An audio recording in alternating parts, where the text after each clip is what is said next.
Ya, tengo en pantalla el mismo edificio, ¿cierto? Que estábamos revisando la clase pasada. Lo que estamos mirando ahora es la incorporación de un puente grúa que nos sirva para operar dentro de este edificio. Habíamos llegado a cosas simples, ¿cierto? De estructuración, por ejemplo, que había que subir el techo para poder dejar espacio al puente grúa y que circulara y operara de manera cómoda al interior del edificio. Para eso, ¿cierto? Nos apareció un nivel nuevo, que es este de acá, que es donde opera el puente grúa, es donde está la consola. La vamos a mirar al tiro por el otro lado. Y el techo se subió hasta acá. Entonces, lo que decidimos es poner este palito de guata para que tome de forma flexural el esfuerzo que de otra manera estas columnas lo tomarían de forma torsional, que es el esfuerzo longitudinal que aparece ya sea por frenado del puente grúa en la dirección longitudinal del edificio o por efecto sísmico, ¿ya? Debido a la excentricidad de la operación de ese puente grúa respecto a la columna. Bueno, por sobre ese nivel tenemos entonces el arrastramiento de techo que en este momento no es más que un chevrón, ¿cierto? Lo tenemos que revisar más adelante a ver si el chevrón es suficiente, si es bueno, porque el chevrón tiene sus problemas, ¿cierto? En la llegada a la viga en ese punto, ¿ya? Pero por ahora lo único que queremos es afirmar el techo en el sentido longitudinal.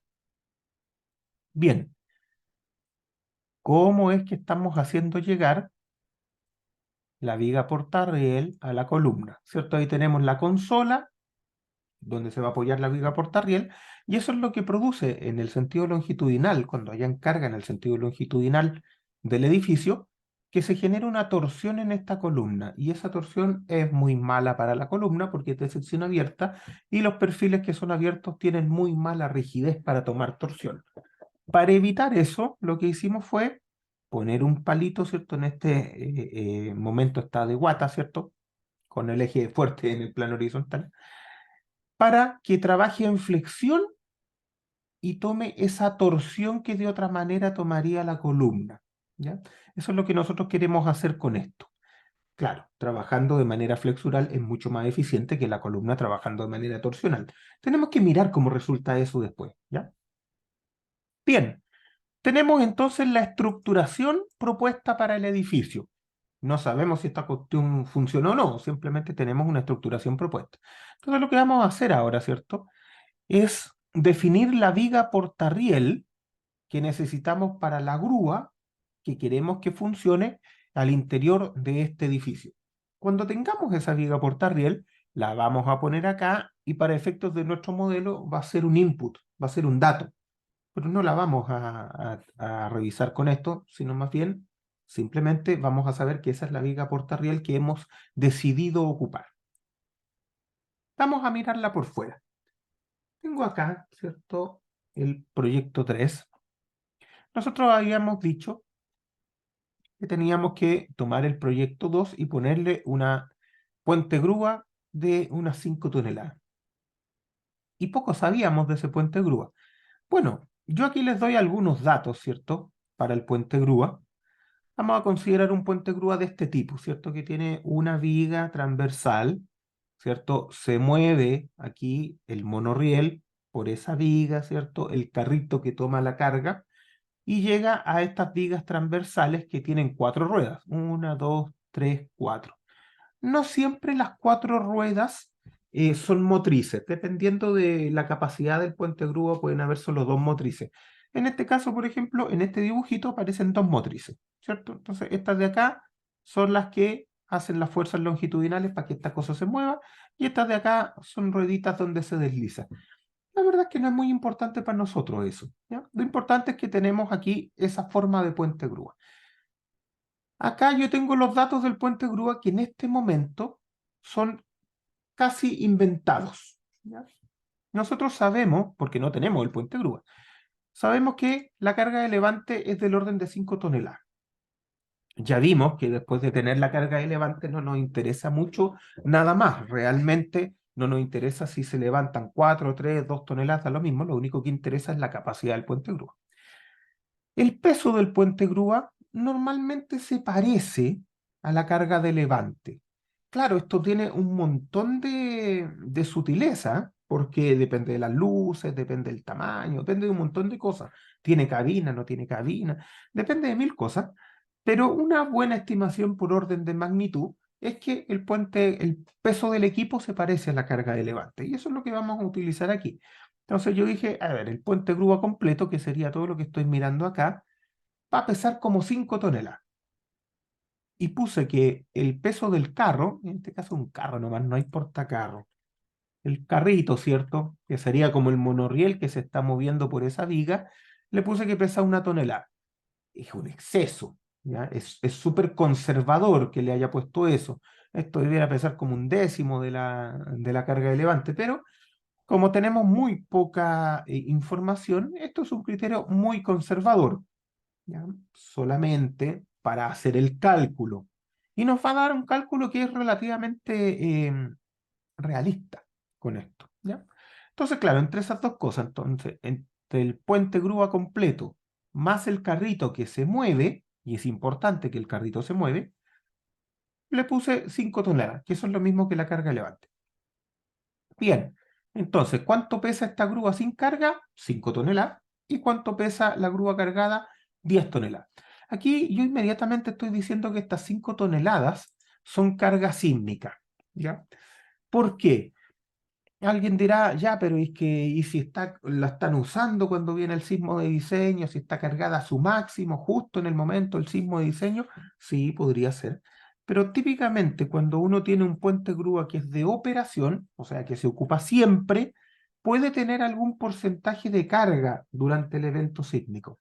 Cuando uno tiene un puente grúa, como es el caso, que es más de mantención, eso quiere decir que se ocupa cuando hay que cambiar algún tipo de pieza mecánica o alguna cosa así, o que no se ocupa durante todo el día, todos los días, típicamente uno dice, mira, para el evento sísmico de diseño vamos a considerar que ese puente grúa no tiene carga suspendida, solamente tiene su carga de peso propio, que serían las 5 toneladas.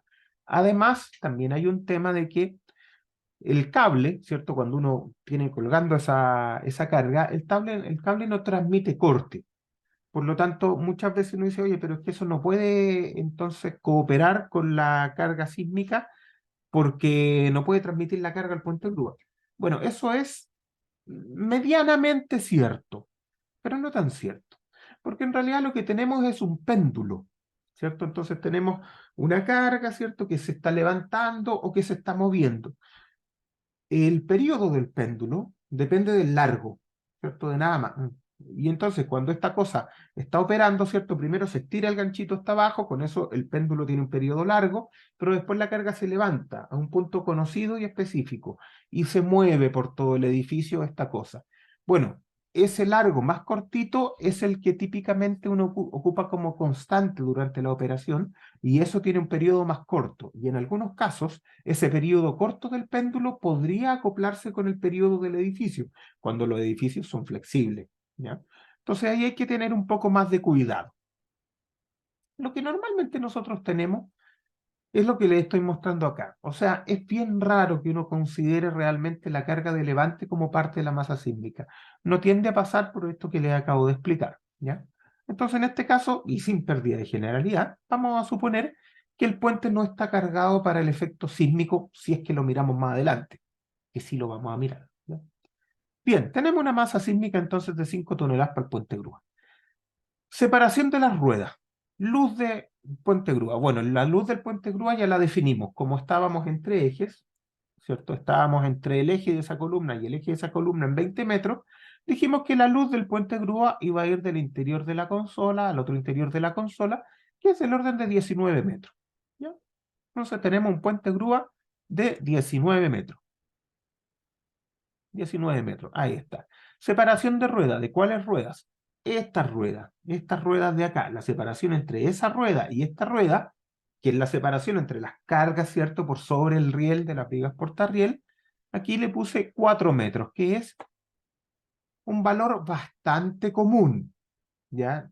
A pesar de que está inventado, es un valor relativamente común. No es 2 metros y no es 20 metros.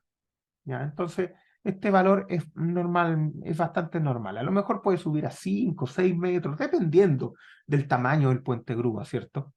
pero en este caso 4 metros es muy bueno. Posición extrema del carro, supuse 1 metro. ¿Cuál es la posición extrema del carro? ¿Cierto? Es la distancia del eje de levante al eje de la viga portarriel. Esta posición no es cero, ¿ya? Yo no digo, este carro puede llegar con la carga de levante hasta este eje, porque no puede ser. Ya, en este caso puse 1 metro. Dependiendo de la robustez del carro, esta cuestión puede ser hasta 3 metros, ¿ya? Pero aquí puse 1 metro. ¿Qué significa? Que estas rueditas van a llegar a sentir casi toda la carga de levante cuando se acercan acá, ¿cierto? Ahora, solo la sentirían todas si este carro puede llegar a esta posición y ahí no se puede por interferencia física. Entonces, cuidado con esto, ¿ya? Hay que tener una distancia desde el carrito, del eje de levante, hasta la viga portarriel o el eje donde se van a ejercer esas reacciones verticales. Bien, le puse 1 metro, que es muy conservador, ¿ya? Bien, entonces eso nos lleva a que el carro tiene en el apoyo cercano y en el apoyo lejano esta reacción, ¿cierto? Esto quiere decir que cuando el carro está en la posición más cercana hacia uno de los lados, llega a traspasar el 95% de su peso, o sea, el peso del carro más la carga de levante, a las ruedas que están en ese lado. Oiga, esta es simplemente una regla de 3, ¿cierto? Es tomar momento respecto al eje de la viga y ver dónde está la carga, ¿ya? Nada más que eso. Entonces, tiene un 95% cuando el carro está en un extremo, ¿cierto? En ese lado va a mandar un 95% de la carga y en el otro lado va a quedar un 5% de la carga. Alguien dirá, oye, pero ¿a qué me interesa la otra viga? Si a mí me interesa la viga que está más cargada, porque es la que controla, es la que yo voy a diseñar, y la del otro lado la voy a repetir porque el problema es simétrico. Sí, es cierto, y así lo vamos a hacer. Vamos a cargar una, ¿cierto? Y esta carga menor simplemente es por completitud del dato, ¿ya? Bien, entonces tenemos que el 95% de la carga se nos va al eje más cargado. Bien, excelente. La grúa cargada, entonces. Ruedas más cargadas. ¿Cuánto van a tener las ruedas más cargadas? Van a tener, aquí levantando ya, van a tener 3,84 toneladas. ¿De dónde sale ese número? Y esto es bien importante. Ese número viene de decir, mira, la carga que tiene un centro de gravedad conjunto en el centro, que sería el peso del puente grúa sin el carro, ¿cierto? Porque el carro se mueve. El peso del puente grúa yo lo repartí en 4 puntos. 1, 2, 3, 4. En esos 4, claro, como esta cuestión pesa 4 toneladas, era 1 tonelada para cada lado. Y después lo que se mueve, que serían las 5 toneladas más el carrito, son 6. Esas 6 repartí el 95% para las ruedas más cargadas, dividida en 2, porque son 2 ruedas, ¿ya? Y con eso llego a que las ruedas del lado más cargado, en el momento que el carro está tomando la capacidad de la grúa y además está en la posición más cercana al eje, llegan a tener cada una de esas 2 ruedas 3,8 toneladas. Y las del otro lado llegan a tener 1,16, ¿ya? Que es 1 tonelada que viene de peso propio más 0,16 que es de la carga de levante. Entonces, bueno, la suma de estas 4 ruedas tiene que ser las 10 porque si no esta cosa no cierra y no funciona. Bien, con esto tenemos más o menos cómo se reparten estas cargas cuando esta cosa levanta su capacidad. ¿Qué es lo que nos falta? Los impactos, las fuerzas dinámicas para diseño de estas vigas portarriel. Nosotros tenemos un montón de documentos de donde podríamos sacar estos impactos, ¿ya? Tradicionalmente teníamos el estándar 13, ¿cierto? Hoy día hay algunas guías de diseño de la ISC. Nosotros aquí vamos a ocupar directamente nuestra norma nacional 1537 porque define estas cargas. De todas maneras, estas cargas comúnmente son parecidas. Por lo tanto, sin importar el código que yo las busque, va a dar más o menos lo mismo, ¿ya? Vamos a ver entonces. Aquí tengo abierta la 1537 en el capítulo 9, donde nos dice cargas de grúas. ¿Y qué nos dice? No voy a leer porque es una página nomás. Dice, la carga de uso de grúa debe ser considerada como la capacidad de la grúa. Listo. Por lo tanto, aunque levante menos, se acabó el problema. A mí me interesa la capacidad de la grúa y nada más. Las cargas de diseño para vigas portarriel, incluyendo conexiones y abrazaderas de apoyo, de puentes grúas, grúas monorriel, debe incluir la máxima carga por rueda de las grúas, las fuerzas de impacto vertical, lateral y longitudinal, y las cargas inducidas por movimiento, ya, o sea, concluya todo al tiro. Bien, dice 9,1 cargas de grúa. La carga máxima de rueda debe ser la carga de rueda producida por el peso del puente y el peso del bogie, el carrito, más la carga de levante, con el bogie posicionado en el riel en la ubicación donde el efecto de la carga resultante sea máximo. Ah, o sea, estamos súper bien, porque nosotros pusimos el carrito lo más pegado a un lado, cargando la máxima capacidad. Por lo tanto, estamos súper bien. Hasta ahora estamos dentro de norma. 9,2, carga de rueda. Fuerza de impacto vertical. Las cargas de rueda máxima de la grúa debe ser incrementada para determinar la fuerza inducida por el impacto vertical, vibración, etcétera, etcétera. Ya, o sea, aquí yo llegué a mi... No, este es el otro proyecto. Acá. Aquí yo llegué a mis cargas máximas por rueda. ¿Se fijan? Las saqué ahí. Entonces, estas cargas yo las tengo que amplificar por efectos dinámicos. Eso me dice la norma. Ya, vamos acá. Entonces dice, grúa monorriel. No, esta no es una grúa monorriel. Grúa operada por cabina, control remoto, energizada, como que por ahí puede andar. Puente grúa operado por control colgante, energizado, como que no. Puente grúa o monorriel de operación manual, tampoco es, porque esta cuestión está por ahí arriba, está como 6 metros, ¿cierto? Ya, entonces como que tiene olor a que esta cuestión es del 25%. Además, estas dos son iguales, ¿cierto? Ya, entonces el vertical es 25%. Entonces nos venimos para acá y decimos, impacto vertical, 25% de aumento en las cargas totales de rueda. Entonces agarro mi carga de rueda de acá y la multiplico por 25%. O sea, tiene un impacto de 0,96, ¿ya? Que se lo voy a tener que sumar cuando yo diseñe. Entonces, el 3,84 me va a subir 1 tonelada más. Esos 4 vamos a estar llegando como a 5, ¿ya? En esa pura rueda. Bien, excelente. ¿Qué otras cosas me dice? Fuerza lateral. Ah, esta es transversal al eje de la viga portarriel. Ya dice, la fuerza lateral sobre vigas portarriel debe ser calculada como un 20% de la suma de los pesos de la grúa y su capacidad de levante. Ya, o sea, el peso de la grúa, su capacidad de levante, ya, todo. Básicamente todo el peso. Ya. Esta fuerza se debe suponer actuando en la parte superior de los rieles, ya, bien, en dirección normal a ellos y debe ser distribuida entre vigas portarriel, considerando la rigidez lateral de estas y la estructura que la soporta. Aquí hay que tener cuidado. Porque, ¿qué me está diciendo? Me está diciendo ya, el impacto lateral es un 20% de la carga de levante y el carro más portacarro. Leámoslo bien. Leámoslo otra vez. Dice, eh, debe ser calor el 20% de la suma de los pesos de la grúa y su capacidad de levante. Esto no es siempre así. Típicamente se considera que es las partes móviles, o sea, el carro y la capacidad de levante. Aquí da como un poco de duda a qué se refiere, pero típicamente esto es el carro y la carga de levante. ¿Por qué no incluye el peso completo? Porque en realidad lo que frena lateralmente, veámoslo acá, lo que frena lateralmente es este carrito en esta viga. Eso es lo que frena lateralmente. Longitudinalmente es distinto porque se mueve todo y lo que frena es la rueda que está acá. Entonces ahí todo el peso de esta cosa se mueve, pero transversalmente solo se mueve el carrito con la carga de levante. Entonces por eso que se hace esa diferencia. Ya, entonces tenemos aquí 20% y dice carga en la rueda. Dos ruedas, dice es el azulito con este otro. Vamos a ver qué consideré. Consideré que es el carro y la carga de levante, no el peso del puente grúa completo, ¿ya? Porque no se está moviendo. Y eso, 20%, y lo estoy asignando a dos ruedas. Y ahí hay que tener cuidado, porque lo que me dice el código, usted lo puede asignar a las cuatro ruedas.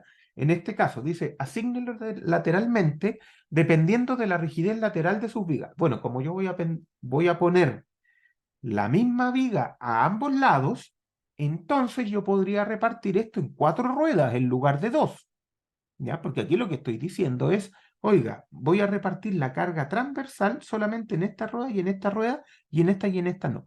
¿Por qué lo estoy haciendo así? Y esto hay que mirarlo a veces, porque no tengo el puente grúa.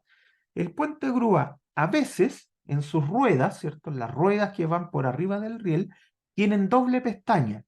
Y entonces uno dice, ah, transversalmente esto hace contacto, entonces el impacto lateral se transmite en toda la rueda. No se transmitirá de manera simétrica ni de manera equilibrada, pero se transmite. Y entonces uno asume que todas toman lo mismo. Pero muchas veces las ruedas de estas vigas portarriel tienen una sola pestaña, tienen pestaña simple. Y eso significa que pueden empujar solo para uno de sus lados y no para los dos. ¿Ya? Como no tengo el dato, y comúnmente la doble pestaña se usa en puentes grúas pesados, que no es el caso, entonces estoy repartiendo el impacto lateral, que es de 0,6 toneladas, en cada una de las dos ruedas. ¿Ya? No estoy repartiendo en las cuatro, solo en dos. Por eso me sale eso. Ahora, tampoco es que sea lo más importante, porque después también tenemos que mirar un poco el sismo en esa dirección. Bueno, no importa. Me queda el longitudinal, dice 10% de las cargas totales por rueda. Vamos a ver qué dice la norma. Dice, longitudinal, la fuerza longitudinal sobre las vigas portarriel, excepto para puentes grúas de operación manual, debe ser calculada como el 10% de la carga máxima por rueda. Ya, esta cosa es súper importante, porque es la fuerza que va a ir en la dirección longitudinal del edificio. A la viga portarriel no le puede importar menos porque tiene mucha resistencia en esa dirección, pero esta es la fuerza que va a hacer que las consolas causen torsión en la columna. ¿Ya? Entonces, esta fuerza es importante para el edificio, no para la viga portarriel normalmente. Entonces, aquí tenemos el 10%, bien, entonces agarro mi carga máxima por rueda y el 10% de eso es el frenaje longitudinal del edificio. Y ahí está. Listo. ¿Qué otra cosa nos dice la norma? Dice 10 efectos dinámicos. Esto ya no es la grúa, es efectos dinámicos, pero los efectos dinámicos no nos interesan mucho, así que los dejamos pasar. Bien, capítulo 9, estaban todas las grúas, ya no necesitamos más esta norma. ¿Qué es lo que necesitamos ahora? Diseñar esta viga portarriel. Necesitamos primero conocer cuáles son las cargas en esta viga portarriel y después la vamos a dimensionar. En principio la vamos a dimensionar como un elemento de acero común y corriente. Normalmente eso es más que suficiente. ¿Ya? Bien, ¿qué les anoté acá? Les anoté condiciones bastante comunes que yo uso para diseñar estas vigas portarriel. No todas son normativas, pero son sugerencias que les pueden servir bastante. Nosotros usamos en vigas portarriel aceros normales, acero A36. Es raro que haya un acero de alta resistencia, porque lo que uno necesita en una viga portarriel comúnmente es alta rigidez. Y para usar un acero de alta resistencia, para poder sacar provecho de esa mayor fluencia, yo tengo que llegar a las deformaciones más grandes. ¿Ya? Por lo tanto, no me sirve. ¿Ya? Entonces, típicamente usamos aceros comunes. Bien, sugerencias, vamos a leer algunas. Dice, la altura de la viga portarriel típicamente es mayor que L partido en 14. Yo les decía que yo me paseo entre el décimo y el doceavo. O sea, en este caso, que el vano tiene 5 metros, nosotros tendríamos que estar en una viga portarriel de entre 40 y 50 centímetros. ¿Ya? Menos de 40 sonaría un poco raro. ¿Ya? Quizás deberíamos partir con 50 al tiro. ¿Ya? Bueno, el ancho. El ancho del ala superior, ¿cierto? Estoy pensando que la viga portarriel va a tener más o menos esta geometría. Les recuerdo un poco por qué esta geometría. Porque, dado que la carga lateral se produce acá arriba, ¿cierto? En la cabecita del riel que está arriba de esta viga, entonces la carga transversal produce torsión en esta viga portarriel. Entonces, de manera muy simplificada, lo que hacemos es decir, mira, olvidémonos un poco de la torsión y lo que vamos a hacer es que esa carga transversal solo se asigna al ala superior de la viga. Y con eso quedamos bastante bien. Entonces, cuando yo quiero calcular la deformación lateral de la viga, solo considero arriba. Y cuando quiero también calcular resistencia, solo considero arriba. ¿Ya? Lo vamos a mirar un poquito con más detalle y ahí esto va a quedar un poco más claro. Lo vamos a hacer de la manera más carretera, más simple posible, para que esto funcione fácil. Bien, el ancho entonces dice que es del orden de L partido en 40 y L partido en 20. La verdad es que yo uso típicamente la mitad de la altura de esta viga, entonces estaría en 25.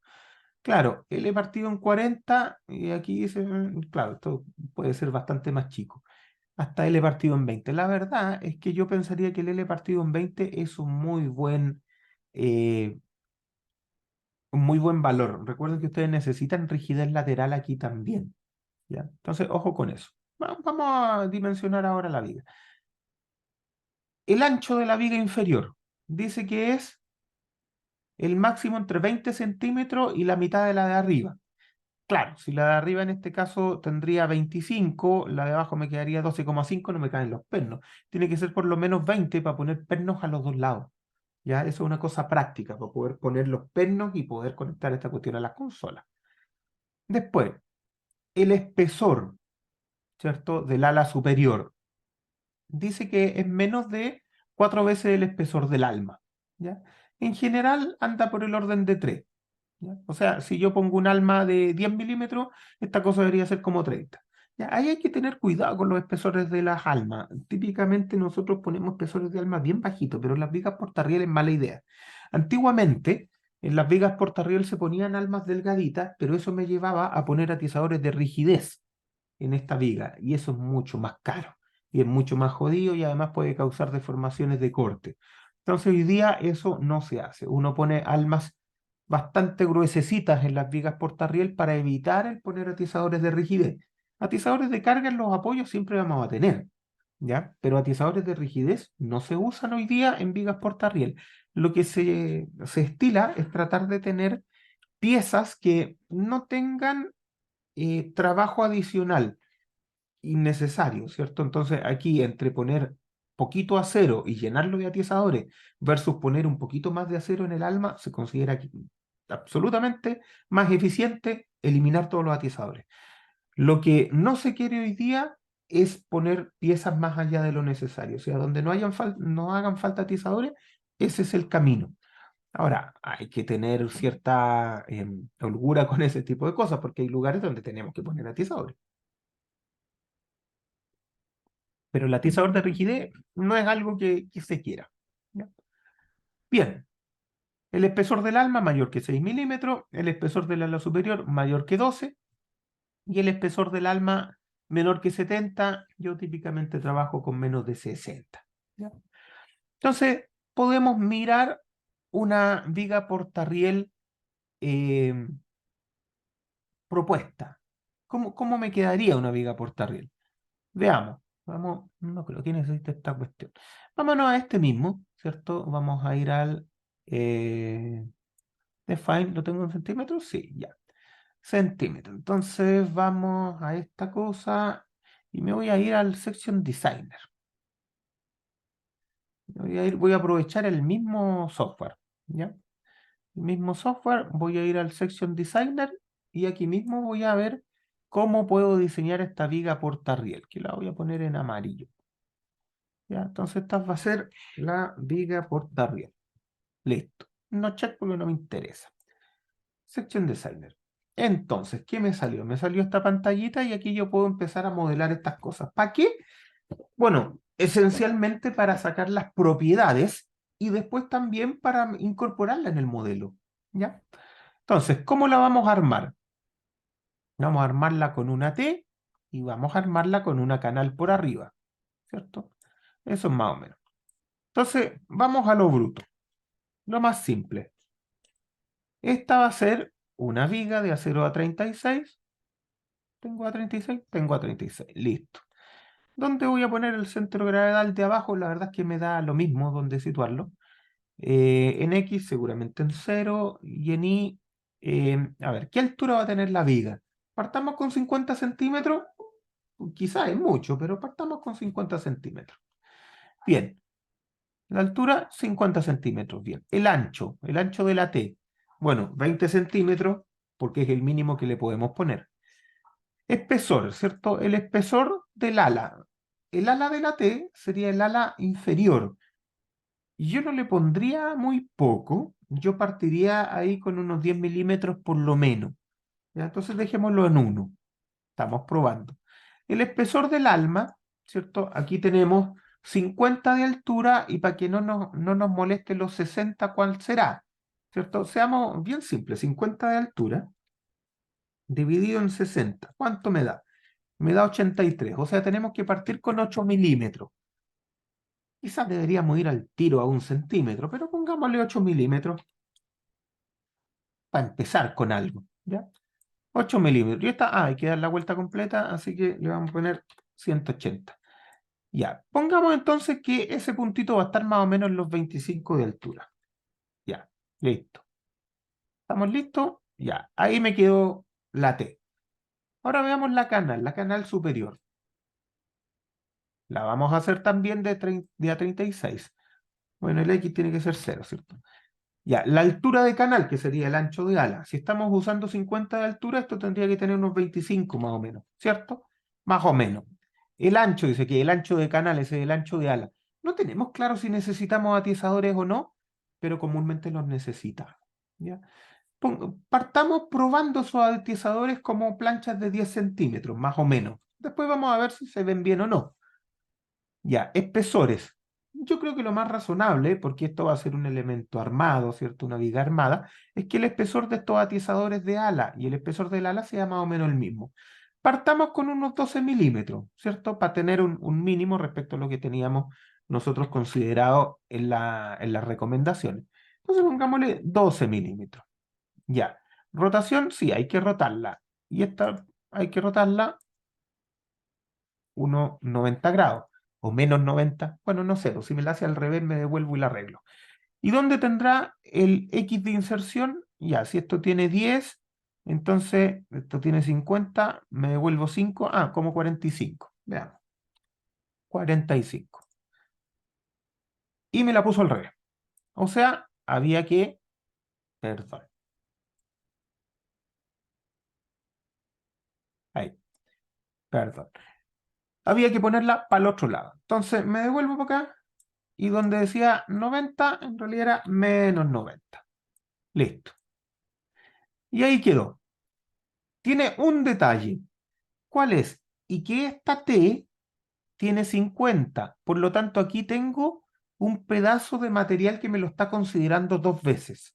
¿Ya? A lo mejor lo que yo debería hacer es descontarle ese poquito acá, pero digamos que eso no me va a cambiar en nada el cálculo. Por lo tanto, mientras tanto, dejémosla así. ¿Les parece? Mientras tanto, para tener una idea. ¿Ya?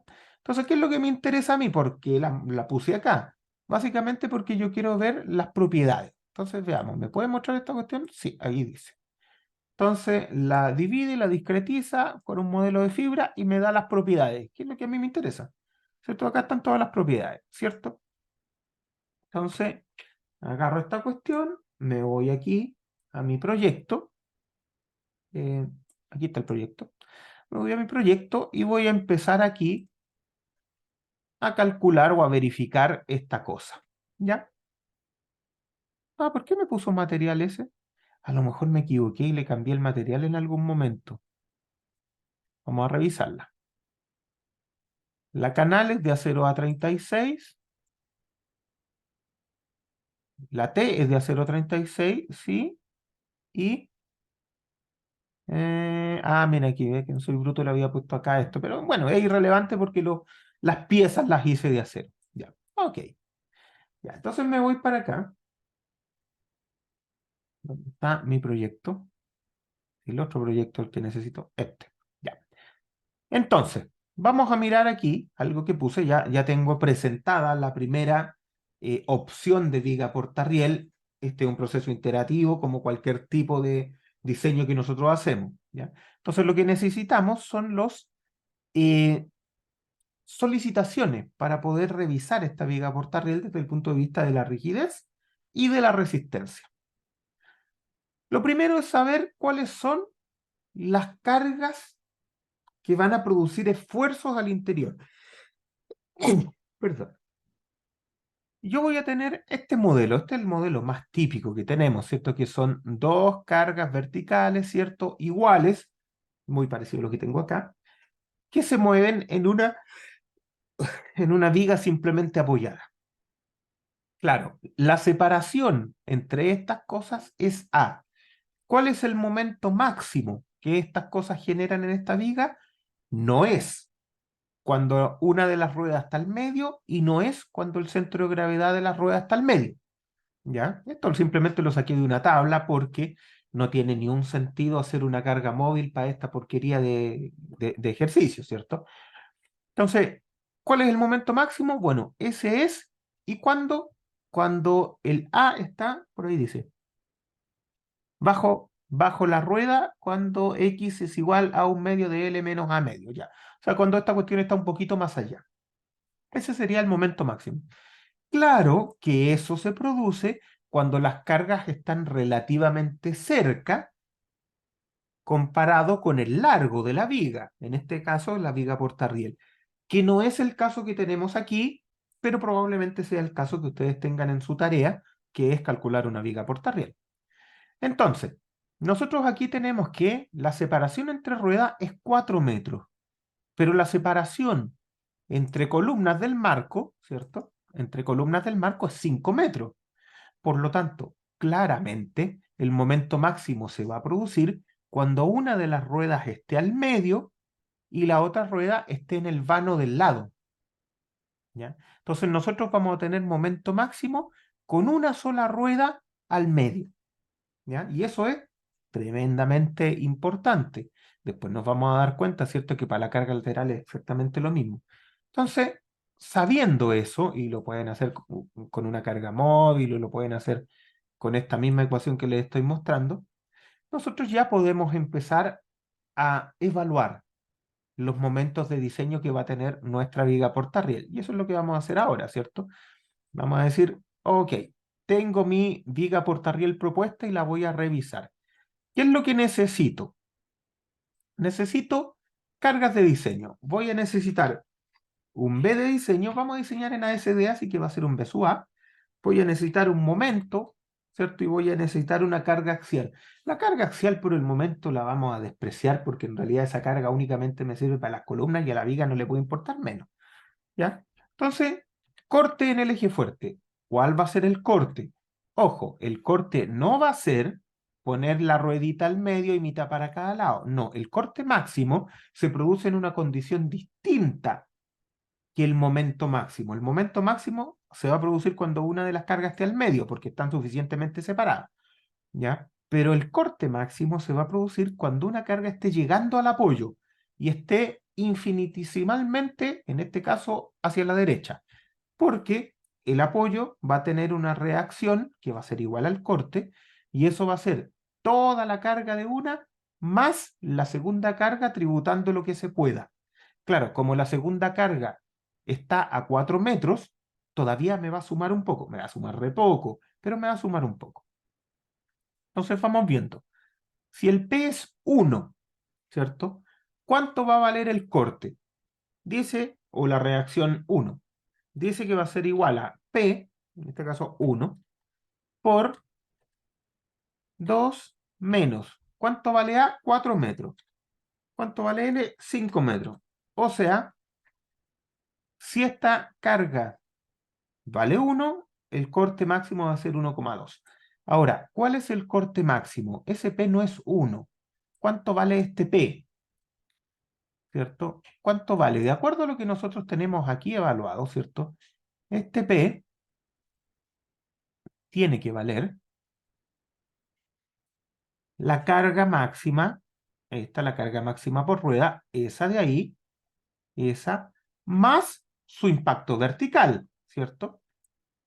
Ese es el máximo que va a valer esa carga vertical, ¿cierto? En el lado más cargado, que es el que me interesa. Entonces, el corte va a valer aquí 5,76 toneladas fuerza. Excelente, ¿ya? Excelente. ¿Cuánto va a valer el momento? Bueno, va a valer el mismo P, ¿ya? Y en este caso, como las ruedas están suficientemente separadas, es un PL cuarto de toda la vida. O sea, acá vamos a tener un L cuarto. ¿Cuánto era L? 5, dividido en 4. Y eso está en toneladas metro. ¿Y cuánto vale el P? ¿Cierto? El P va a valer lo mismo de arriba. Va a valer esto.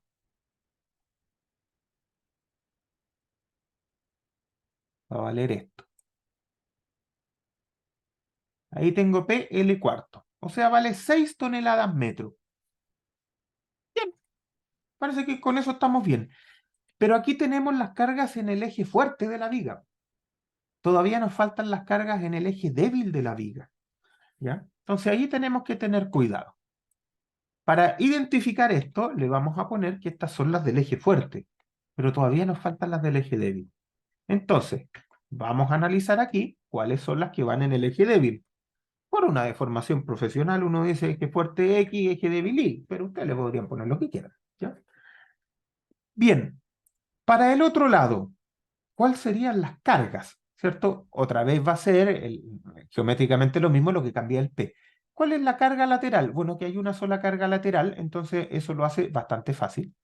La carga lateral va a ser aquí, carga lateral, esa es la carga lateral. O sea, aquí en vez de sumar cosas, simplemente tengo que considerar la carga lateral que es 0,6. Ah, pues, con eso tengo el corte en el ala superior, 0,72. Ya nos estamos dando cuenta que son cargas re chicas y que no nos van a importar demasiado. Capaz que la viga nos quede súper holgada la que presentamos. ¿Ya? Bien, el momento en el eje débil. Otra vez L cuarto, ¿cierto? PL cuarto. Y aquí la carga lateral máxima que se va a producir sigue siendo esta misma de acá. Por lo tanto, ahí tenemos el momento. También un momento súper chico para el lado débil. Y entonces ahora tenemos que verificar qué le pasa a nuestra viga. Primero revisemos el corte. Bueno, más fácil. ¿Cuál es el área de corte de esto? ¿Cierto? El área de corte es la altura, que son 50 centímetros, 50 centímetros, y el espesor que le pusimos fueron 8 milímetros. O sea, tenemos 40 centímetros cuadrados. Ya nos damos cuenta que esta cuestión no falla en corte. ¿Ya? ¿Por qué? Fácil, porque la resistencia en corte es el tau yield con el omega. Calculémoslo. Ya, tenemos 40 centímetros cuadrados de área en corte. ¿Cuál es el tau yield? Como es A36, esta cosa es 253 por 0,6. ¿Cierto? El tau yielding es igual a 0,6 veces el F yielding. Entonces ahí tengo el tau yielding. Eso. Me da 1,5. Lo multiplico por 40. Estoy suponiendo que esta cosa no tiene pandeos de corte de ningún tipo y probablemente no los tenga porque usamos razones de ancho espesor muy buenas. Me da 60 y eso lo voy a dividir en 1,67, que es el omega típico de ASD. Me da 36. O sea, esta cosa, así como está resistiendo del orden de 36 toneladas de corte en su eje fuerte. Por lo tanto, ese corte no me interesa. Está absolutamente resuelto. Resiste del orden de 36, le estamos poniendo 5,70. No, no olvidamos. No hay problema de corte. El corte en la otra dirección. ¿Qué toma el corte en la otra dirección? Solo el ala superior. El ala superior es una canal. ¿Cuál es el alma de la canal? El alma de la canal son 25 centímetros, ¿cierto? Y dijimos que era 1,2 de espesor. Entonces, 1,2 por 25 me da 30 centímetros. Evidentemente no tenemos problema, pero lo vamos a evaluar. 30 centímetros por el tau yield. ¿Cuál es el tau yield? 5,53 por 0,6, ¿cierto? Y dividido en 1,67 porque estamos en ASD. Me dio que resiste 27 toneladas en corte. Y nosotros le estamos pidiendo 0,72. O sea, ni un problema. Estamos absolutamente holgados, como que tiene ojo que esta cosa está sobredimensionada. Veamos qué pasa con los momentos, ¿ya? Los momentos que tengo aquí, y ojo con eso porque nadie ha levantado la mano ni me ha dicho nada, los momentos que tengo aquí no son todos. Aquí me falta un momento. Me falta el momento por peso propio en el eje fuerte. ¿cierto? Porque aquí tengo el momento que me da la carga de impacto de la viga portarriel trabajando, pero no tengo la carga por peso propio de la viga. Esa me falta. Ya. Tampoco es que vaya a ser tan grande ese peso, ¿cierto? Tampoco es que vaya a cambiarme demasiado, pero en estricto rigor me falta, así que lo voy a considerar acá. Vamos a poner el momento en X, ¿cierto? Por peso propio. Para eso, probablemente yo voy a necesitar primero el peso de la viga, ¿cierto? ¿Cuál es el peso de la viga? Va a ser unos kilos por metro seguramente, o toneladas por metro. ¿Cómo lo evalúo? Bueno, con el área, aquí está. En este momento es una viga que tiene 880 centímetros cuadrados. O sea, son 880 centímetros cuadrados por 785, que es más o menos la densidad o el peso unitario del acero. Y me sale que esta viga está pesando, no me equivoqué aquí, no puede pesar 600 kilos, debe ser 69 kilos. Ya faltó seguramente un cero acá. Debe estar pesando del orden de 69 kilos por metro. Más o menos. ¿Ya? Evidentemente esto es una regla de tres nomás, por cierto. Yo digo los centímetros cuadrados, lo multiplico. Vamos a hacerlo bien para que esto funcione. Vamos a hacerlo bien. Centímetros cuadrados de la sección transversal, lo multiplico por 100 y tengo centímetros cúbicos en cada metro. ¿Cierto? Lo multiplico por 100 y ahí tengo los centímetros cúbicos en cada metro. Cada centímetro cúbico de acero pesa 7,85 gramos. Entonces, si yo lo divido en 1000, 1, 2, 3, ahí me da los kilos. ¿Ya? ¿Y cuánto me da? Ah, me da 600. No, yo creo que eso es mucho. A lo mejor lo tengo bueno y... No, yo creo que eso es mucho. Tengo 800 centímetros cuadrados, igual es harto, ¿eh? Igual es harto. No, aquí me confundí. Hagámoslo otra vez. ¿Son centímetros? Sí, son centímetros cuadrados de área. Tengo 800. A lo mejor nos fuimos el chancho nomás con la viga. La viga. Entonces la multiplico por 100, siguiendo mi propia lógica, ¿cierto? Y ahí tengo centímetros cúbicos que pesan todos esos gramos. Pesan 7,85 gramos, claro, y si lo divido en 1000, ahí ya estoy en kilos. Oh, me dio 600. Bueno, en el break lo voy a revisar bien, pero supongamos que es eso. Bueno, ¿qué nos interesa? Nos interesa el momento en el centro debido a este peso propio. Y eso es igual al Q por L cuadrado octavo. ¿Cuál es el L? El L aquí eran 5 al cuadrado, perdón, me salió cualquier cosa. 5 al cuadrado, no me sale el cuadrado, ahí salió. L cuadrado octavo. Ya, estoy poniendo el L en metros y el otro en centímetros. Por lo tanto, esta cosa me va a dar en kilogramos por metro. ¿Cierto? Me va a dar en kilogramos por metro. Bien, me da en kilogramos por metro, pero a mí me gustaría tenerlo en toneladas por metro para que sea comparable con lo de arriba.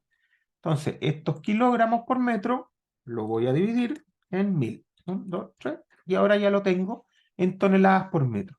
De todas maneras, ¿cierto? Aquí no está siendo despreciable. Es poco, pero no despreciable frente a los otros momentos que tengo allá.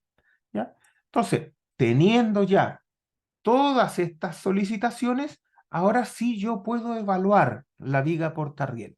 Y aquí les voy a decir algo que es bien importante antes de irnos al break. Las vigas portarriel típicamente uno las pasa por la 427.1 para estimar su resistencia, pero no es del todo conveniente. ¿Por qué? Porque cuando uno pasa por la 427 estos elementos, dice, por ejemplo, ¿cómo calculo la resistencia flexural? Si no hay problemas de pandeo local, y lo más probable es que no haya, va a decir el MP partido por omega. Ya, pero ahí yo estoy suponiendo que mi estado límite puede llegar a la plastificación.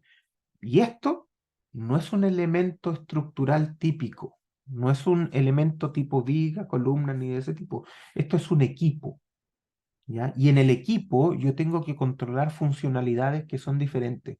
Por lo tanto, típicamente yo debería decir, oye, la resistencia ASD de esto no es MP por dividido por omega, sino que se me yield. Yo no debería llegar más allá del yielding en ninguna de sus puntos al interior de esta viga portarriel, jamás.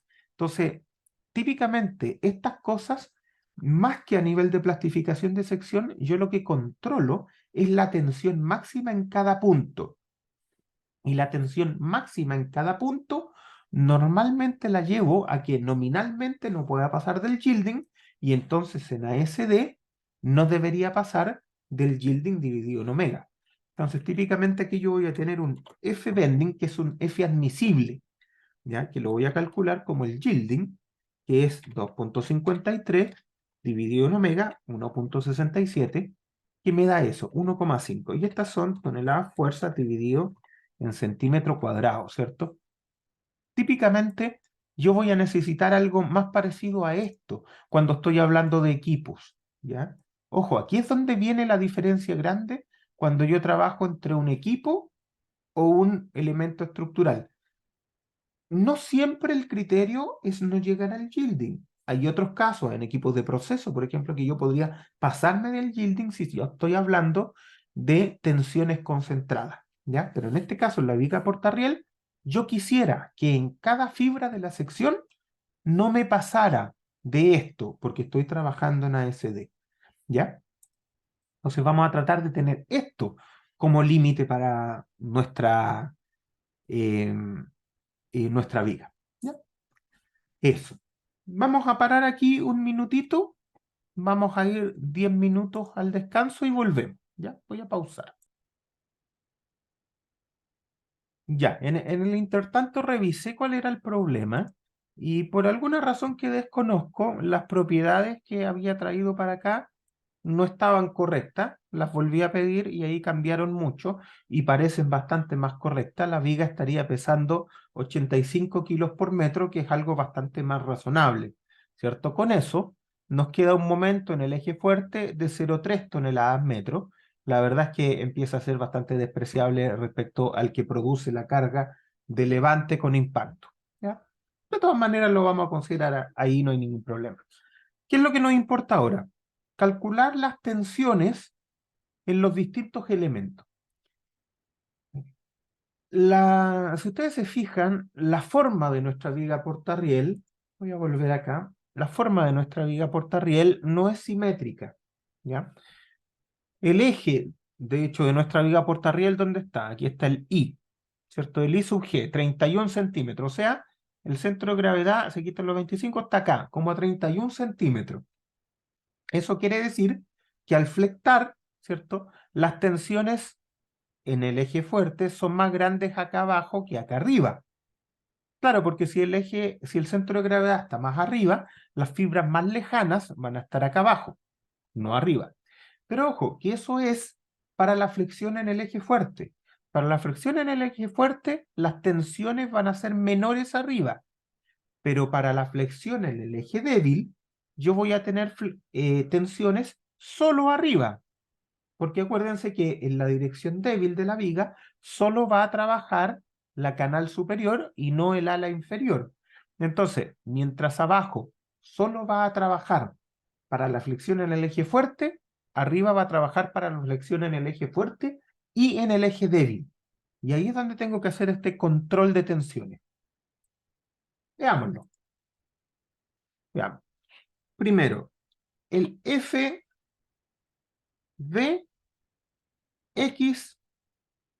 inferior. Ya sería la tensión de bending en torno al eje fuerte en el ala inferior, que sería el momento. El momento, ¿cuál es el momento? Sería ese momento más ese momento dividido por el W del ala inferior. El W del ala inferior es el W menor, ¿cierto? Para que me dé tensiones mayores. ¿Cuáles son los W?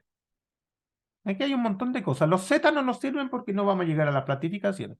Nos sirven los S.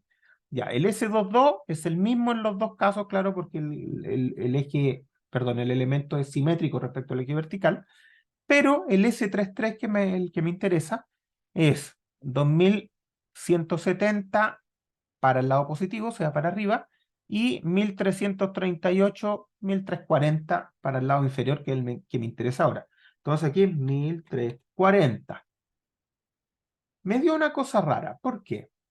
Porque yo tengo el momento en toneladas metro y estoy dividiendo en centímetros cúbicos, porque esta cuestión está trabajando en centímetros. Entonces, para que esta cosa funcione, tengo que trasladar, ¿cierto?, este momento a toneladas centímetros. Como está en toneladas metros, para transformarlo en toneladas centímetros, lo multiplico por 100. Ya. Entonces, la tensión en el ala inferior respecto al momento en el eje fuerte me dio eso. Tampoco es tan chiquitita si se fijan, ¿ya? O sea, le queda todavía bastante holgura, pero tampoco es tan chiquitita. Ya, hagamos el mismo ejercicio para el ala superior, ¿cierto? El ala superior, ¿cierto? Me daría el mismo momento, así que voy a copiar aquí 68, 74. Entonces, 68, 74, el mismo momento. Pero, ¿cierto? Ahora tengo que usar el S que corresponde al superior y ese S es el más grande, ¿cierto? 2170. 2170. Muy bien. Entonces, en el ala superior tenemos tensiones que son más pequeñitas y era lo que esperaba. ¿Qué me falta todavía? En el ala superior me falta una tensión. Me falta una tensión que es el FBI superior. Ese me falta. Para esa tensión, ¿cierto? El momento que tengo que utilizar es el momento en el eje débil, o sea, ese momento, y dividirlo en el módulo de la sección superior, que en este momento no lo tengo, ¿ya? Porque aquí me está considerando el S de toda la sección, y yo solo tengo que usar el del ala superior, la canal, ¿ya? De todas maneras, debería ser menos que el 417. Pongamos el 417 mientras tanto para tener una idea. Para tener una idea. Miren, en realidad no está siendo relevante, ¿cierto? Pongamos un FBI, un FB superior total, ¿cierto? Que sería S más S. Mire, el diseño pareciera estar súper equilibrado respecto a que el ala inferior y el ala superior están llegando más o menos a las mismas tensiones de acuerdo a esto. Pero evidentemente puedo hacer esto de manera mucho más eficiente. Ahora, para no perder la precisión, voy a calcular ese 417, pero voy a calcularlo bien. Podría calcularlo de mil maneras distintas, pero voy a aprovechar la capacidad numérica de esto, ¿cierto? Y voy a borrar esto y voy a volver a pedirle las propiedades, a ver qué me sale. Me salió acá. Me sale, ¿dónde está el S? Aquí está. Me sale 364, ¿ya? Que sería el del ala superior nomás. Entonces me voy acá y en realidad este de acá era 364. 364. Listo. Entonces tengo que el ala superior controla, pero todavía me queda un montón de holgura, así que vamos a mejorar nuestro diseño, ¿cierto? Evidentemente podemos mejorar nuestro diseño. Vamos a irnos a los mínimos que podríamos usar, ¿cierto? Déjenme. No. Y ahora me vuelve a dar. Mejoremos nuestro diseño, ¿cierto? Agarremos esto y vámonos a los mínimos que le podríamos poner. Dijimos que menos de 40 de altura no nos gusta, pero le falta un montón todavía o sea, le sobra un montón de resistencia todavía. ¿Se acuerdan del inicial que era un L partido en 14? Serían 500 dividido en 14. 35, ya. Entonces, como que en realidad los 40 es el mínimo. Quedémonos con 40 de altura. 40 de altura. El ala inferior no la podemos bajar de 20 porque necesitamos poner los pernos, ¿ya? ¿Dónde podríamos nosotros hacer algún tipo de arreglo? Podríamos arreglar los espesores, ¿ya? Veamos, si ahora tenemos 40 de altura, ¿cierto? Y nos vamos al máximo que eran 70 de Feltés, me darían 6 milímetros. La verdad es que 6 milímetros para el alma a mí personalmente no me gusta, preferiría dejarlo en 80. Pero tengo la posibilidad también de que a lo mejor el ala inferior, ojo, el ala inferior siempre está en tracción, entonces no necesito cumplir razones de ancho, espesor ni nada. El ala inferior siempre está en tracción en una viga portarriel, así que esa la puedo bajar, ¿cierto? Ahora, de todas maneras, poner menos de 10 es raro en un ala, como que a mí personalmente no me convence, así que lo voy a dejar ahí como mínimo, ¿ya? Ustedes podrían hacer otra cosa, pero lo voy a dejar ahí como mínimo. Ahora, ¿dónde lo voy a insertar? Lo voy a insertar en 20, que es ese punto con la mitad de la altura, así que con eso debería funcionar. Bien, el ala superior. Ahora, ¿cierto? A lo mejor podríamos pensar que ya ni siquiera necesita ser una canal, a lo mejor necesita simplemente ser un ala, pero de espesor mayor, de espesor grande, ¿cierto? A lo mejor tendríamos que dejarla en 25 centímetros, pero una plancha gruesa. Pensemos en eso, pero ya que tenemos la canal, usemos la canal porque está ahí. Ya, entonces, vamos a poner aquí la altura de la canal. Dejémosla en 25 mientras tanto para ver qué sale. Dejemos que estos 10 en realidad sean el mismo ancho que vamos a usar de espesor de esa canal. Y dejémosla, está en 12, sigámosla dejando en 12. No, en 12 podría tener un problema con ese alto. No, igual las razones de ancho y espesor son muy buenas. Ya, entonces dejémosla en 12 de arriba, o mejor en 14, ya que estamos en esta. Entonces dejémosla en 25, usemos espesores de 14,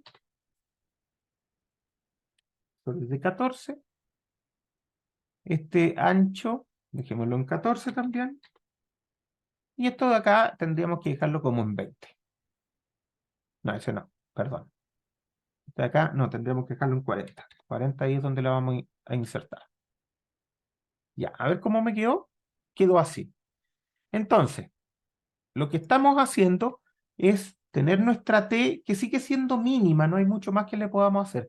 Pero acá arriba le estamos poniendo una plancha de 14 grandota. A ver cómo anda. Evidentemente este diseño ya va a estar controlado por el ala superior, porque la inferior no puedo poner algo más pequeño. ¿Ya? Entonces miremos cuánto nos salen las propiedades de acá. Propiedades.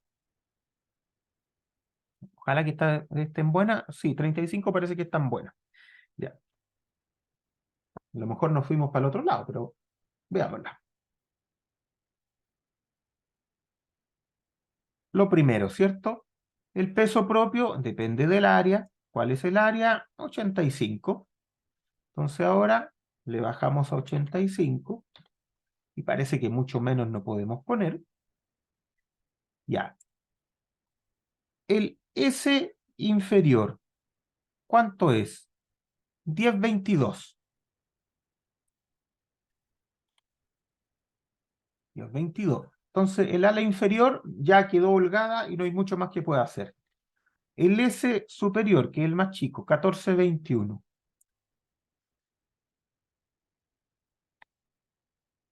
14,21. 14,21. Está bastante holgada todavía. Me falta en el eje débil. Voy a buscar las propiedades en el eje débil, ¿cierto? Aprovechando que tengo el Section Designer, ¿cierto? Me voy a aprovechar de esta cosa, pero primero le voy a hacer un don, un OK, y ahora voy a poder volver a meterme para que cuando lo borre se acuerde de esto. Entonces ahí lo suprimo y ¿dónde están? Ahí. ¿Cuánto me sale? Aquí el S positivo, el S negativo, no, acá, ¿cierto? Es 145, ¿no? 146. Entonces acá, ¿cierto? Este de aquí es 146. Y estamos llegando a esto. Si se fijan, este es el que controla absolutamente, este de acá, pero no hay mucho que yo pueda hacer. Nuestro factor de utilización, porque esto está pidiendo una carga bastante chica, nuestro factor de utilización sería ese máximo dividido en el disponible. Estaríamos en un factor de 0,63. La viga todavía le queda, ¿cierto? Le queda resistencia que nosotros podíamos usar, pero hay pocas cosas que podemos hacer. Menos altura no vamos a usar. ¿Ya? No sería razonable en una viga portarriel. Recuerden que esto es un equipo. Eh, el alma tampoco yo usaría menos. ¿Ya? Y el ala superior es poco razonable hacerla menos, quizás del doble de la inferior, ¿cierto? Si nosotros nos vamos acá, nosotros podríamos, aquí, va, cancel, perdón, cancel y me meto otra vez.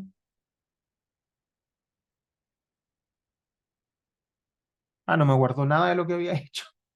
Ya, entonces, hacerla más chica que la viga de 40 que estamos haciendo es poco razonable. Yo la dejaría ahí. Estamos usando bastante acero, pero lo que nos queda ya es, yo no le pondría menos ancho a la superior y no le pondría tampoco menos espesor, porque si de 25 me paso a 12, las razones de ancho-espesor no me gustan, ¿cierto? 25 dividido en 2, que sería el volado para un lado, son 12,5. Si lo dejo en 12 me queda 10. Está como muy cerca de las razones ancho-espesor para plastificación, entonces no me gusta mucho.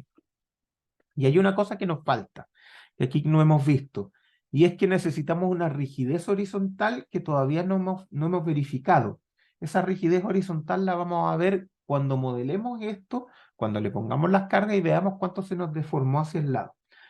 Pero ahora, lo que sí podemos hacer con esta viga que nos quedó bastante...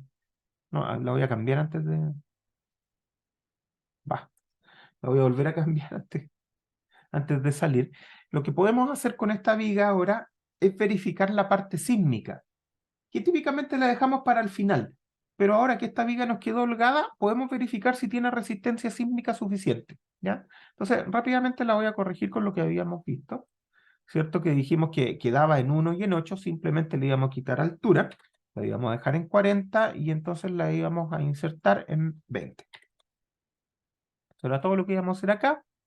Y la de arriba la íbamos a dejar en una plancha plana de 14 milímetros, ¿cierto? Una plancha plana de 14 milímetros, es lo único que nos está importando. 14 milímetros y la íbamos a insertar en 40 y con eso estamos.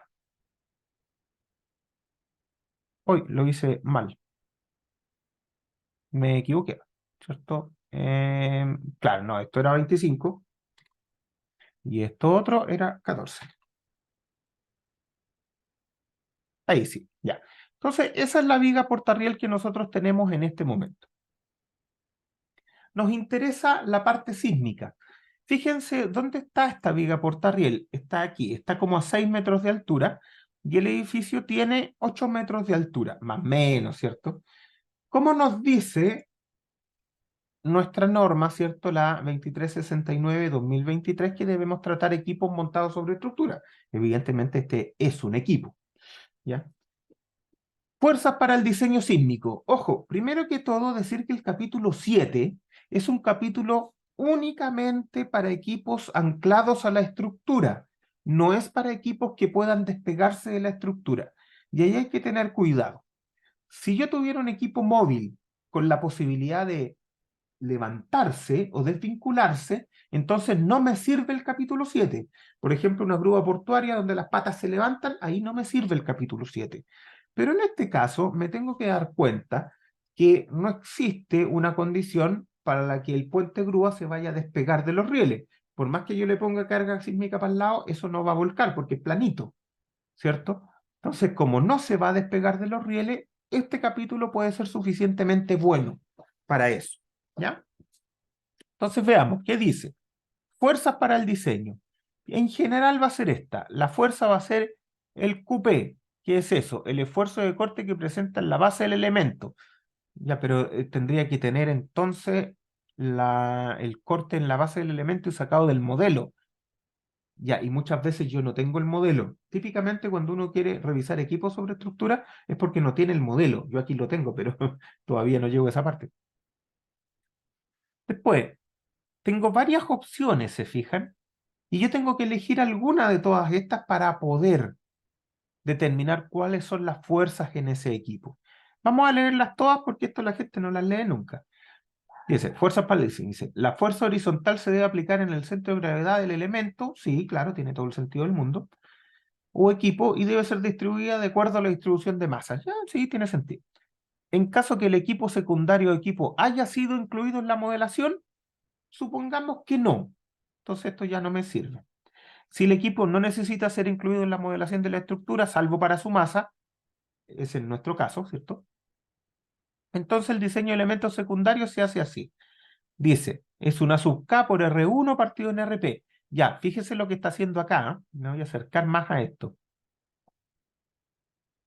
Fíjense lo que hace el código. Dice,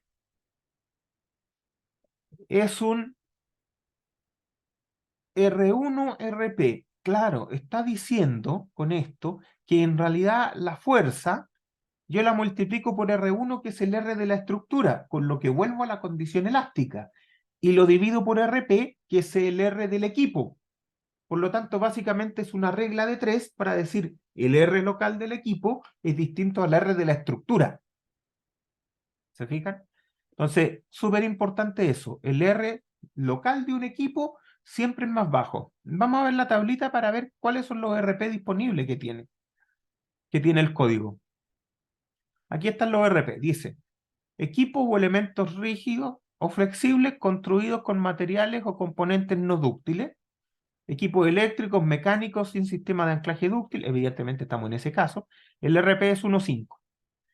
Y dice, equipos o elementos rígidos o flexibles construidos con materiales o componentes dúctiles y equipos electrónicos y mecánicos con un sistema de anclaje dúctil. Ya. O sea, si los anclajes tienen ductilidad y por lo tanto se puede disipar energía, vamos a llegar a un R máximo de 3. Pero para todo lo demás, el R de equipo va a ser 1.5. Sí, casi siempre el R de un equipo montado en una estructura es 1.5. Y no tiene que ver mucho con la estructura, porque lo que uno necesita en el equipo es que no se dañe. El R general de la estructura puede ser mayor porque uno acepta daño estructural fácil de reparar y de manera rápida.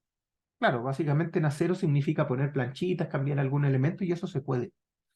Pero los equipos son elementos caros que condicionan la productividad y comúnmente no es fácil de reparar un equipo, ¿ya? Es lento y es caro. A veces hay que encargar repuestos quizás donde se demoran meses en llegar los repuestos. Entonces, por eso, los R asociados a equipos siempre son R elásticos.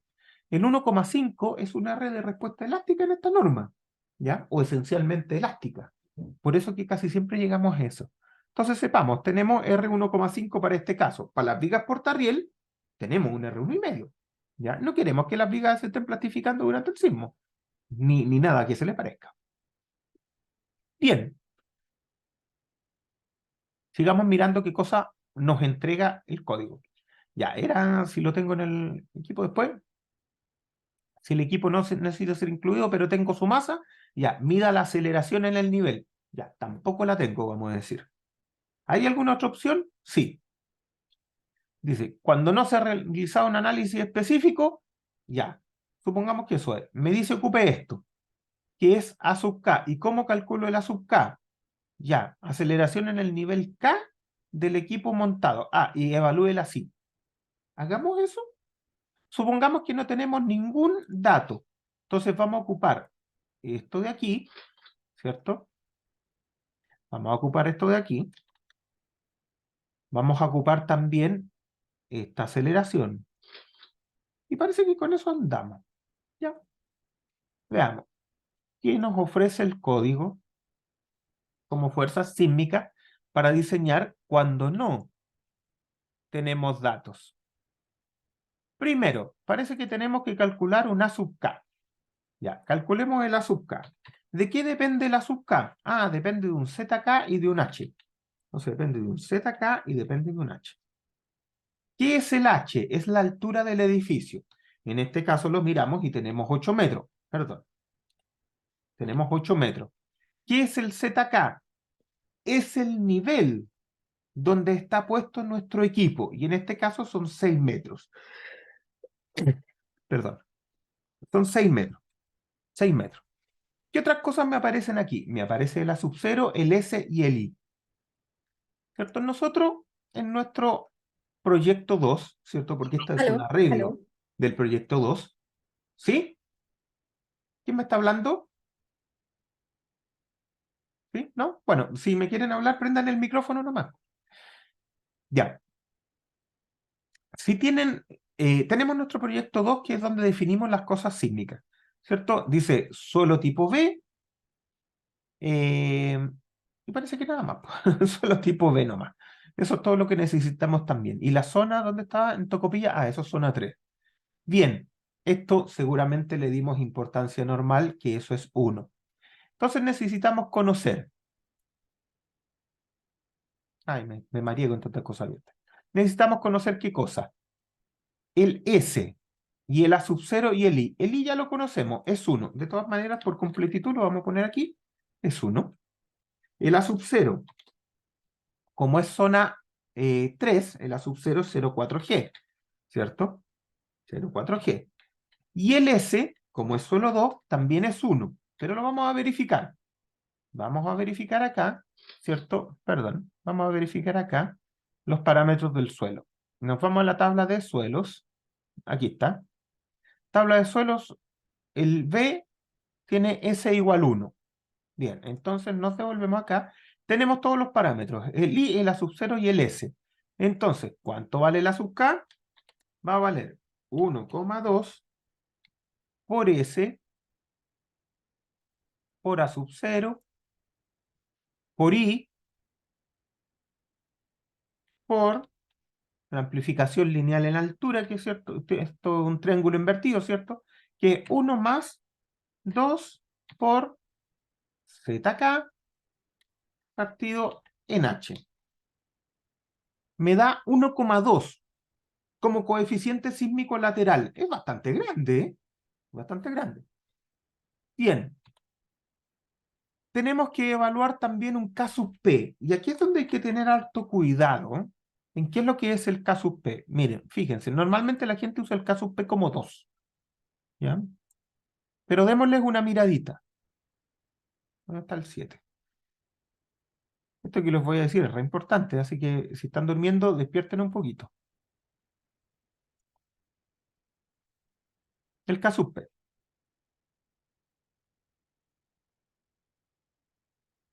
Aquí está el casus P. Si se fijan, aquí está el casus P. Es la función que relaciona las frecuencias relativas del equipo y el edificio. Fíjense, dice, tiene que usar uno de los siguientes procedimientos. Casus P 2,2, ¿ya? O sea, elegirlo como 2,2, o calcularlo. Casus P es 0,5 más 0,5 partido, toda esa cuestión. Dice, ¿cuánto vale beta? Vale 1 si el T sub P anda en 0,8 y 1,1 el asterisco. Ya, ¿cuál es el TP? El equipo. ¿Cuál es el T asterisco? El modo del edificio. Ya, entonces aquí me dice que las cosas están más o menos en resonancia, ¿cierto? Porque esto significa que los periodos del edificio y del equipo se acercan. Eso significa eso. Ya, y con B igual 1, ¿qué me sale? Me sale aquí 1 menos 1 es 0, ¿cierto? Y aquí me sale 0,3 por beta igual 1 es 0,3. 0,3 al cuadrado raíz me queda 0,5 partido en 0,3 más 0,5, ya, y eso me da 2,2. Ya, o sea, es el máximo. Cuando yo estoy en resonancia y cuando los equipos se acercan al modo fundamental del edificio, entonces, claro, estoy en la máxima magnificación y el casus P vale 2,2. Pero la gran mayoría de los equipos son rígidos. Y son rígidos incluso frente a una estructura que sea rígida. ¿Qué significa eso? Que el periodo del equipo es notablemente más pequeño que el periodo del edificio. O sea, estamos más o menos aquí, ¿ya? Estamos aquí, en que el periodo del equipo es menor que el del edificio. O sea, este número, este beta, tiende a cero, o tiende a un número muy chico, ¿ya? Todos los equipos, en principio, se conciben como rígidos porque son para un proceso. Y lo que uno necesita es ponerlo en plataformas y en estructuras que sean suficientemente rígidas para que el equipo no se deforme, no se desalinee y no produzca desgaste excesivo durante el proceso productivo que se esté produciendo en esa estructura, sea cual sea. Entonces, la razón de ser de un equipo es que sea rígido, salvo cosas muy extrañas. Y esas cosas muy extrañas, ustedes las van a conocer y van a ser cosas muy flexibles. Entonces, cuando uno tiene una cosa como el puente de grúa arriba, ¿usted cree que el puente de grúa es un chicle que se va a andar moviendo? No, típicamente el puente de grúa internamente va a ser un equipo relativamente rígido. ¿Qué pasa cuando este beta tiende a cero? Cuando el beta tiende a cero, esto tiende a 1, este de acá tiende a cero, por lo tanto tenemos 1 al cuadrado dividido, o sea, 1 al cuadrado raíz me sigue dando 1, por lo tanto tenemos 0,5 más 0,5. O sea, cuando el equipo es rígido, y típicamente lo es, esto tiende a 1. El caso P tiende a 1, no tiende a 2,2. ¿Y hay qué importancia puede tener eso, dirán ustedes? Una importancia gigantesca, porque la fuerza lateral es lineal en el caso P. Y si usted me dice que el caso P es 1 o es 2,2, me está yendo del simple al doble. ¿Ya? Entonces, ojo con eso. Hay que tener mucho cuidado con esta amplificación dinámica por acople de frecuencia. La gran mayoría de la gente directamente ocupa 2,2. Yo en la gran mayoría de los casos ocupo 1, porque ya tengo bastante amplificaciones en estas otras cosas. ¿Ya? Entonces, por ahora, digamos que el caso P igual 1 es bastante razonable. Si usted quiere ser conservador, póngale 1,2, 1,5, pero no 2,2, ¿cierto? No estamos yendo demasiado al chancho con eso. Bueno, ¿cuánto me va a salir la fuerza acá? Digamos, primero voy a calcular el coeficiente sísmico. El coeficiente sísmico, ¿cierto? Va a ser el A sub K por KP dividido en RP, por K sub P dividido en RP. El RP no lo he puesto, pero pongámoslo acá arriba. Ya. Entonces acá arriba el RP va a ser 1,5. Ahí sí que no tenemos muchas vueltas que darle porque esto no es dúctil. ¿Ya? Por lo tanto, tenemos que hacer esto nomás. Y me está dando un coeficiente sísmico de 0,8. Alguien dirá por ahí, oye, pero 0,8 es súper grande. Depende. Depende en qué estamos trabajando. Para equipos no dúctiles montados sobre estructura, 0,8 es un coeficiente sísmico súper, súper razonable. Si me diera, o sea, para empezar esta cuestión para el lado debería tener del orden de un G. Si me diera 0,2 yo estaría absolutamente asustado, porque no es lo que debe ser. ¿Ya? Esto debe ser por lo menos un 0,6, una cosa así, para un equipo que no es dúctil y está montado sobre una estructura. Ahora, si le pongo caso P 2,2, claro, nos vamos a 1,8. Es harto, ¿cierto? Entonces, no hay que sobreestimar este parámetro K sub B, porque es bastante importante. El límite que hay acá arriba, veamos si se activa o si se activa. ¿Cuál es el límite? Es 3,6 por S, ¿dónde está el S? S por A sub 0 y por I. Ese es el límite. El límite es 1,44, o sea, con el 2,2 se me activa el límite. ¿Ya? Podría llegar hasta 1,44. De todas maneras, eso es bastante más que 1. ¿Ya? Si quiere ser conservador, le pone un 50% más, todavía está ganando.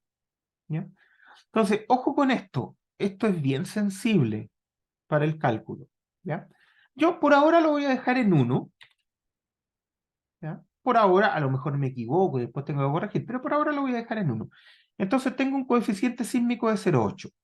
¿Qué significa eso? Que va a aparecer una fuerza horizontal en cada una de las ruedas igual a ¿cuánto? Va a ser igual al peso sísmico, lo teníamos más arriba, ¿se acuerda que lo vimos hace rato? ¿Dónde está el peso sísmico? Acá está, 5 toneladas. ¿cierto? Por eso, y lo reparto solo en 2 rueditas. Me salen 2 toneladas. 2 toneladas fuerza. ¿Cuánto me había salido el impacto lateral por uso? Lo teníamos acá también. El impacto lateral por uso me había salido 0,6. En realidad, aquí el sismo está subiendo bastante más, ¿se fijan? Me está subiendo bastante si yo pongo el equipo centrado ahí. Ahora, no confundamos, porque alguien dirá, oh, le voy a poner eso y no te va a dar la viga. No, porque en el caso sísmico, yo tengo que tener el puente sin carga, ¿ya? Y al no tener carga, el momento en el eje fuerte baja mucho, porque voy a tener solo los pesos propios de esta cosa, no la carga de levante. Veamos cómo afecta por sí solo esto horizontal, ¿ya? Ojo, ahora estamos viendo el sismo, no la parte operativa. Y quiero ver si la viga que puse me funciona. Entonces, si eso es mi carga horizontal, me va a aparecer un momento horizontal por sismo. Aquí ya no lo estoy haciendo tan ordenado, pero quiero que me sigan con las ideas. Un momento por sismo, que va a ser esta por L cuarto. Me sale un momento de 2,5. Y eso me va a causar, en el ala superior, ¿cierto? Esta tensión. Me va a causar un M partido en 146, que es lo que tengo en el ala superior, y es 1,7. ¿Se fijan? Solo por el sismo, y ahora no estoy sumando la carga vertical, supongamos que la carga vertical es muy chica y es despreciable, pero esta ala superior, en un caso sísmico bastante bueno, con casos P igual 1, ya no me dio, ¿cierto? Porque el límite es 1,51, me dio 1,7. Entonces, claro, en un país sísmico como Chile, estas cosas empiezan a joder. O sea, eh, para el caso operacional, esta cosa me dio un FU de 0,63, pero para el caso sísmico, esta cosa no me da, po. Entonces, tengo que cuidarme un poquito más. Claro, en el caso sísmico, lo más jodido es que el transversal se va para una sola de las vigas portarriel y no para las dos. Claro, si yo estuviera poniendo el sismo en ambas vigas portarriel, a lo mejor esto funciona porque me da directamente la mitad. Pero no es así en este caso. Entonces, ¿qué tenemos que hacer? Bueno, la verdad es que no nos sirvió el ala superior de la viga portarriel. Y la verdad es que ahí parece faltar bastante. Parece faltar bastante. Yo creo que tenemos que subirla. Evidentemente tenemos que subirla. ¿Cuánto la subimos? Ya, la altura, los 40 de altura no nos están molestando. Los 25 de ancho parece que están bastante bien. A lo mejor le tenemos que poner los atizadores y en vez de quedarnos en 14, volver a bajar en 12, pero subir los atizadores. Veamos si lo podemos hacer y a ver cómo nos funciona. Vamos nuevamente a la viga portarriel.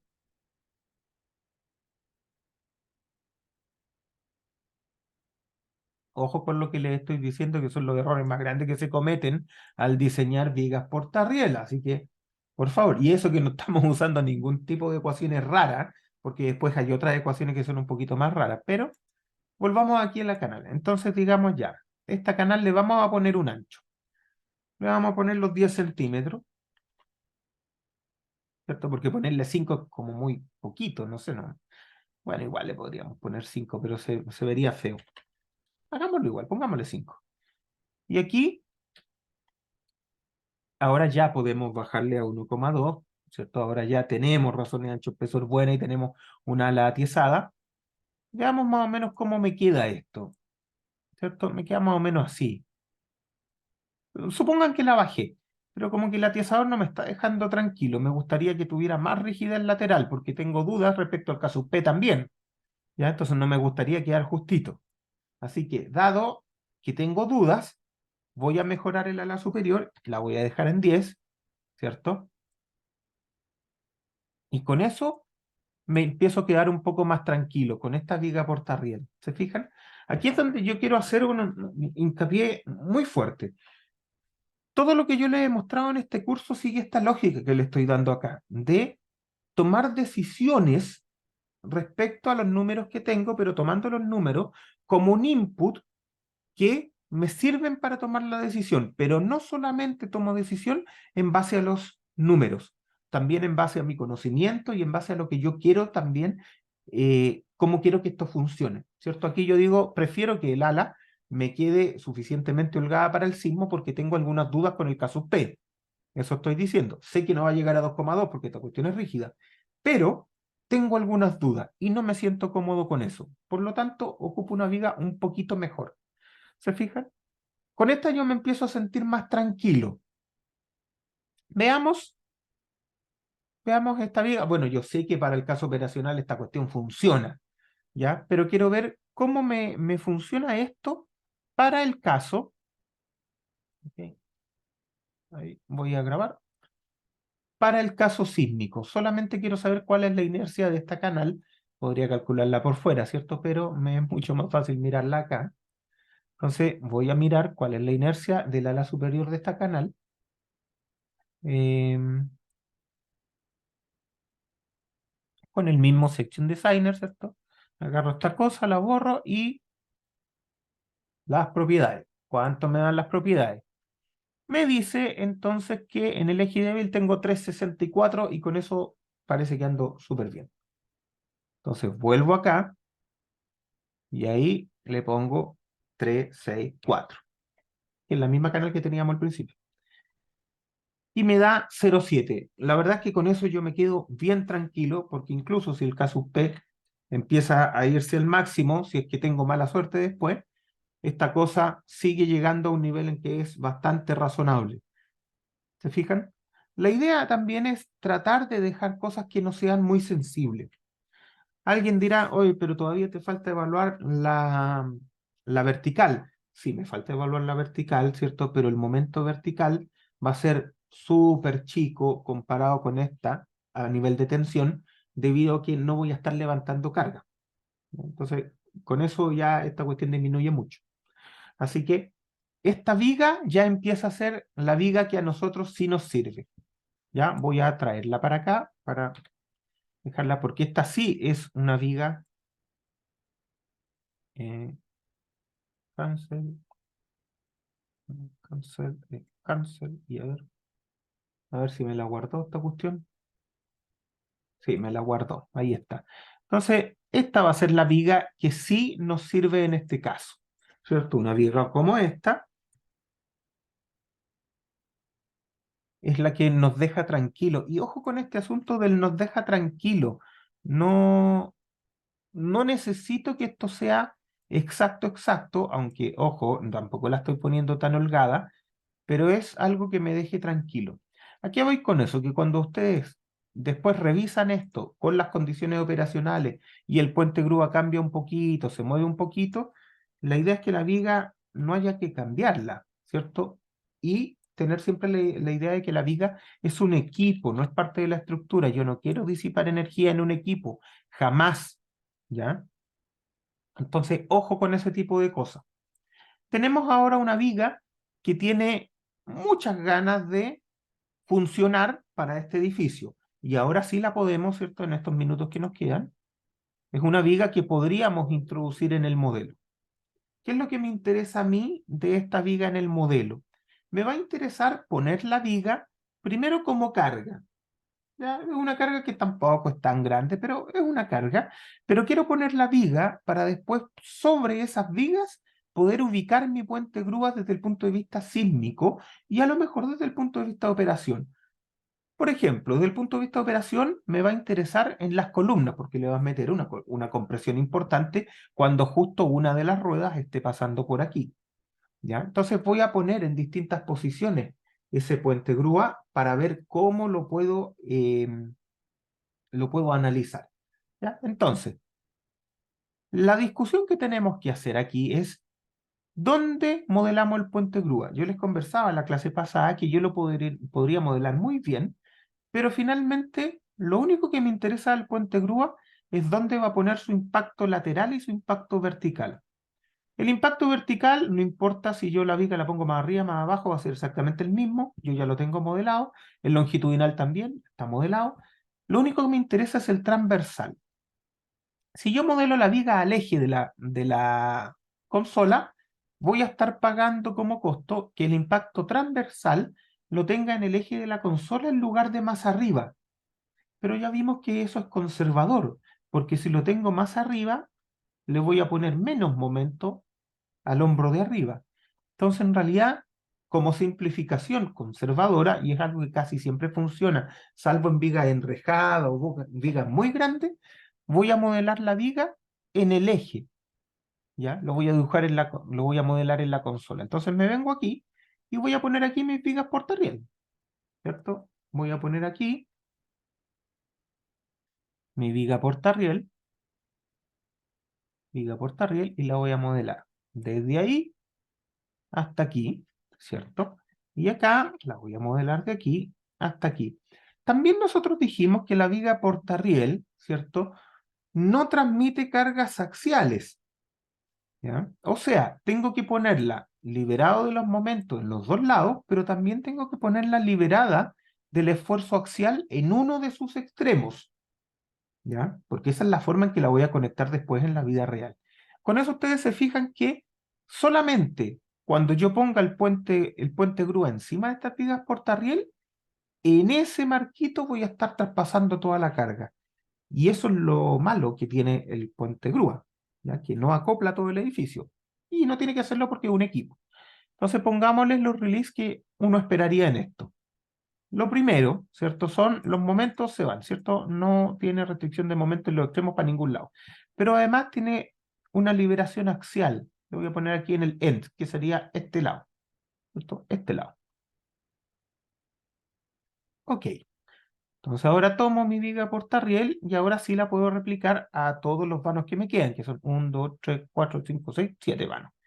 Entonces la pongo en esos 7 vanos, ¿cierto?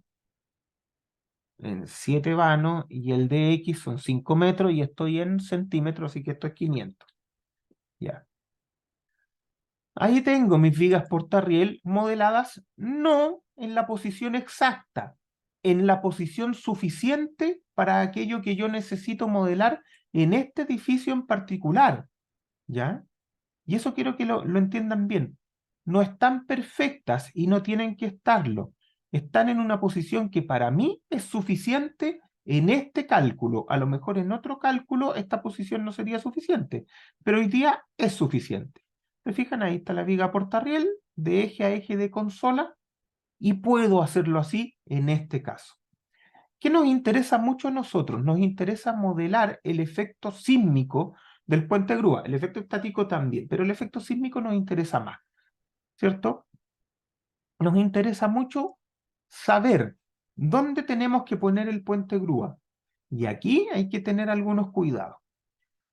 El puente grúa, en estricto rigor, debería estar en cualquier parte, pero nosotros sabemos que para efecto sísmico tenemos que ponerlo en el lugar que controla o en los lugares que controlan, ¿ya?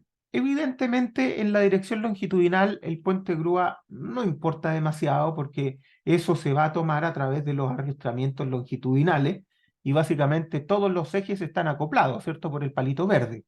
Entonces, no importa dónde yo ponga el puente grúa, en la dirección longitudinal la carga va a trabajar, va a viajar por los palitos verdes hasta donde hayan marcos arrastrados, ¿ya? Así que la dirección longitudinal no es tan importante. En la dirección transversal tengo que tener un poco más cuidado, porque si yo pongo el puente grúa, por ejemplo, aquí al medio de estos ejes, ya, entonces como masa sísmica va a tributar la mitad para S, la mitad para S, y después a través del techo va a hacer trabajar a los demás. Pero de todas maneras podría ser que trabajen más esos. Pero hay una condición que puede ser un poco más exigente, y es que el eje del puente grúa esté coincidiendo con el eje de un marco. Digo un marco porque no voy a hacer 7 modelos distintos porque son todos los marcos iguales, ¿cierto? Entonces, podríamos poner el puente grúa, y eso es lo que sí se hace típicamente, que el eje del puente grúa coincida con el eje de un marco.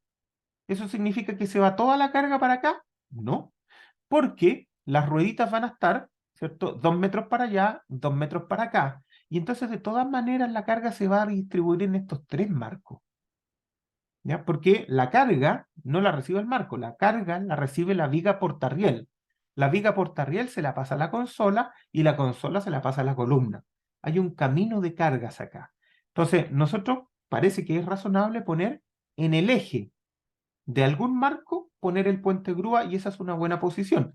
Ojo, no necesito buscar la posición improbable exigente.